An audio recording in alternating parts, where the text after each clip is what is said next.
हुजूर एक देश के रूप में हम उल्टे पांव नहीं, पूरे तामझाम के साथ पीछे की ओर मार्च कर रहे हैं। यह भटकाव नहीं है, ये घोषित नीति है। हमारा गंतव्य आसमान की ऊंचाई नहीं, अतीत की खाई है। मैं क्यों कह रहा हूं? जब कहा गया कि ट्रेड यूनियन विकास में अवरोधक है, मैं जानता हूं यहां हमारे तमाम साथी अलग अलग दलों के, हम ट्रेड यूनियंस को किस तरह की महत्ता देते थे और देते हैं। फैक्ट्रीज एक्ट नहीं होता, एम्प्लॉयज स्टेट इंश्योरेंस एक्ट नहीं होता, मैटरनिटी बेनिफिट एक्ट नहीं होता और तमाम चीजें नहीं होती। और सर, उल्टे पांव की यात्रा का एक आलम है कि आज से नहीं, जब पहली बार मैंने सदन में कहा था कि मेरे घर आएंगे कभी मौका लगे माननीय सभापति महोदय, मैंने 4 तस्वीर लगा रखी है एंट्रेंस पे। वो सीवर में उतर के मरने वाले हमारे लोग हैं। जहरीली गैस किनको मार रही है? मुझे मंत्री महोदय ने जवाब दिया था 98% एक ही जाति के, उपजाति के लोग हैं। ये सबके पते पे एक साथ पहुंचे। यह खत किसी एक के नाम नहीं, न सत्ता के दरवाजे पर दस्तक, न विपक्ष की मेज पर जगह की मांग, न तालियों की उम्मीद, न इतिहास की फाइल में कैद होने की चाह। यह खत उन सब के नाम है जो बोल रहे हैं, जो चुप हैं या इन दोनों से विलग हैं। हे प्यारे देश, काफी समय से महसूस करता हूं कि हमारे बीच का मौसम भारी हो गया है। हवा में सवाल कम है, शक ज्यादा, संवाद सिकुड़ गया है, पहचाने हांफने लगी हैं। अब हम एक दूसरे को नाम से नहीं, खानों में रख के, बाड़ों में रखकर पहचानते हैं। पड़ोसी नहीं रहता, वो किस तरफ है हम ये जानना चाहते हैं। नफरत अब अचानक नहीं फूटती, उसे सोच समझकर उगाया जाता है। किताबों में, बहसों में, व्हाट्सएप की सुबहों में और चुनावी बिसातों पर।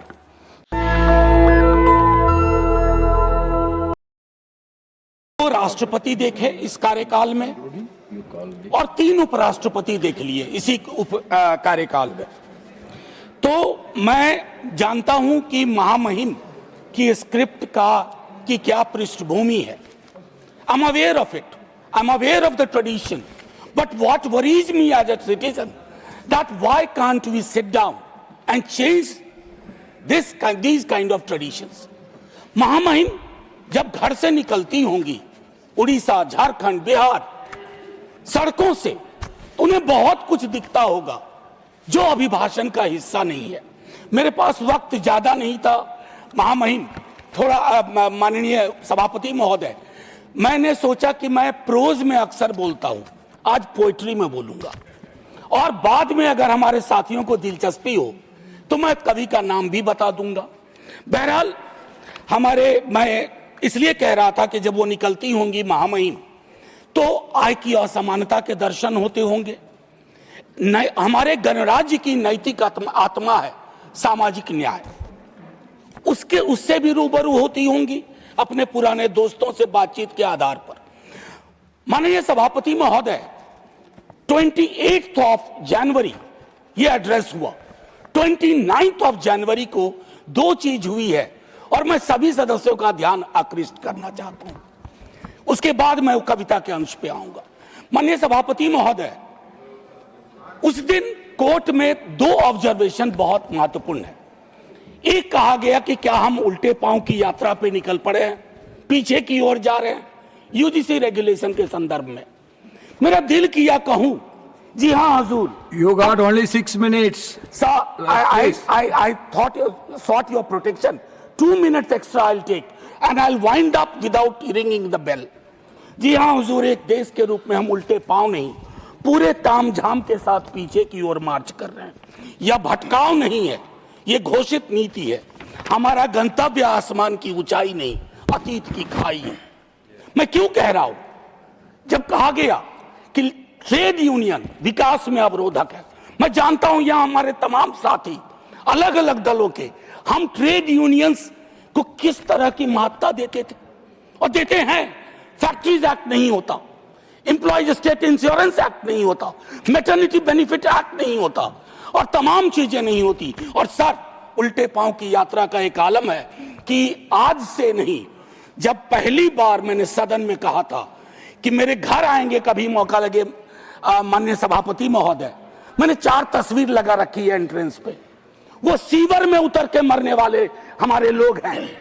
जहरीली गैस किनको मार रही है? मुझे मंत्री महोदय ने जवाब दिया था 98% एक ही जाति के, उपजाति के लोग हैं। ये अपने आप में बताता है कि हम पीछे ही चल रहे हैं। माननीय सभापति महोदय, अब मैं कविता के अंश पे आता हूं। किसी से कोई शिकायत नहीं। यह चिट्ठी महामहिम के नाम है। महामहिम के माध्यम से देश के नाम एक खत। मेरे प्यारे देश, मेरे प्यारे देश, डर यह नहीं कि जहर फैल रहा है, डर यह है कि लोग इसे ही अपना जीवन समझने लगे। जैसे यही हवा हो, यही भाषा, यही भाव, यही नियति। मैं यह खत इसलिए नहीं लिख रहा हूं मेरे प्यारे देश कि तुम बदल जाओ। इतिहास इतने तीव्र मोड़ नहीं लेता, मैं जानता हूं। मैं बस इतना कहना चाहता हूं कि तुम यह मान लो कुछ गलत हो रहा है। हर असहमति देशद्रोह नहीं, हर सवाल दुश्मनी नहीं, और हर चुप्पी समझदारी नहीं होती। यह खत उन माँ बाप के नाम भी है जो बच्चों को नफरत के साथ डर सिखा रहे हैं, उन शिक्षकों के नाम जो सच से हिचकते हैं, उन नेताओं के नाम जो आग लगा सकते हैं, बुझाना नहीं चाहते। और हाँ, यह खत मेरे अपने नाम भी है, क्योंकि मैं भी कई बार थक कर चुप हो गया।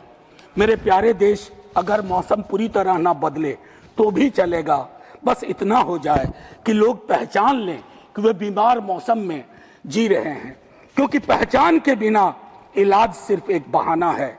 इस खत को संभाल कर रखना, इसे किसी फाइल में मत डालना, इसे शोर भी मत बनाना, बस पढ़कर थोड़ा ठहर जाना, शायद यहीं से बदलाव की शुरुआत हो। माननीय सभापति महोदय, मैं कहना चाहता था बहुत कुछ। महामहिम के अभिभाषण के संदर्भ में राष्ट्रीय सुरक्षा की चिंताओं पर, घरेलू राजनीति के जहर पर, आय की भयावह असमानता पर, बेरोजगारी के दंश पर, लेकिन चुप रहूंगा। बोलूंगा तो फट पड़ूंगा। आप में से कई लोग साथ में फट पड़ेंगे और वह सत्ताधीशों को नागवार गुजरेगा जो कभी इधर हैं कभी उधर हैं, क्योंकि वे खौफ खाते हैं छात्र युवाओं के सवालों से ही नहीं, बल्कि अप्रकाशित पुस्तकों के पन्नों से भी। बकौल सर्वेश्वर रहा सक्सेना, बकौल सर्वेश्वर सनद रहे।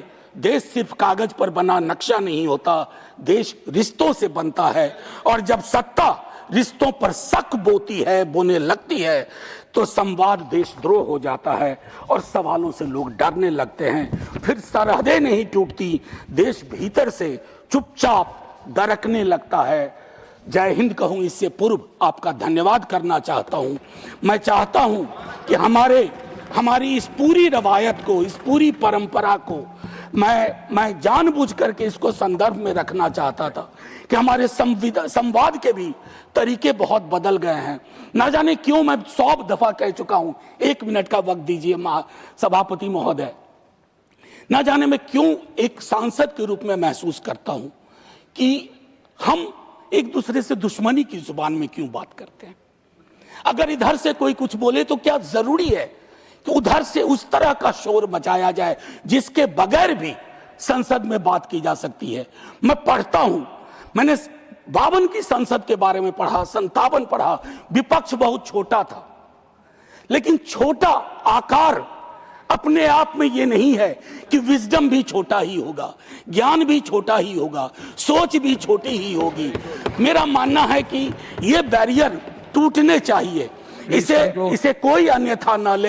मैं इसे कोई अन्यथा न। सुधांशु जी, आज तक सदन में कभी कोई ऐसी बात नहीं बोली है जिससे किसी की गरिमा पर चोट पहुंचे। क्योंकि इस सदन में आया था तो नेहरू, प्रोफेसर हिरेन मुखर्जी, मीनू मसानी, राम मनोहर लोहिया को पढ़ के आया था। मैं चाहता हूं मेरा सदन जब कल को चर्चा हो तो वो नाम पुराने नहीं लगे, बासी ना लगे, उन नामों को लोग आज भी अंगीकार कर सकें। जय हिंद सर। नेशनल दस्तक की आपसे गुजारिश है कि अगर इसको बचाना चाहते हैं तो नेशनल दस्तक को सब्सक्राइब करने के लिए रेड कलर के सब्सक्राइब बटन को दबाएं, फिर बेल आइकन की घंटी दबाएं। नेशनल दस्तक को बचाने के लिए बहुत जरूरी है कि हर खबर को शेयर करें, लाइक करें, कमेंट जरूर करें।